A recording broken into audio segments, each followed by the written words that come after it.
Дмитрий Коркин кәрегер ақсыз народтары керділарынағы гран-при турнир түміктенне. 2 күн үстата көбірге сыты қапсығылар болулары. Күрақтығыға сүрбе бестаз дойдуттан онына Россияттан сүз бейонча бәғысқытынна. Мәтәлері Бурятия, Украина, Болгария, Татарстан, Монголия, Тунис, Румыния, онтан да атын дойду спортсменлер алдылар. Сақа сәреттен 10 бәғыс мейстелесті. Көміс мәтәлерге Виктор Расадин, Нюркун Скрябин, онна Иннокентьев тегістілер. Мансерге бір үрін көміс, онна алта баронсан ағарада. Сетігелінне.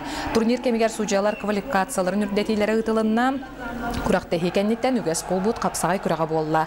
Манна ұтыталықта кейі күтті ұтыттан финалға Сақасыреттен Семен Семенов, Бурятияттан Сылжар Балдар Цыжиповқа қотторды. Бұл көйім мәқаттан оқыланар оланер. Бастығы манна кәлемін үсті үс болу манна. Көркен бірегер антын бұйыл кәлемін бастадым. Тонды көм меқа чүгай, оны тренер бір мақтынықым бар, оны тренер бір Захаров Кирилл Николаевичка. Оны көрсіге шеген Надепка.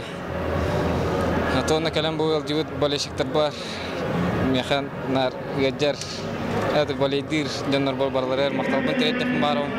Торы күні қылтты қаладық. Главный соперник Александр Богомой кәдбәді. Тонны хем бары балдар. Жөй ұған тахымға.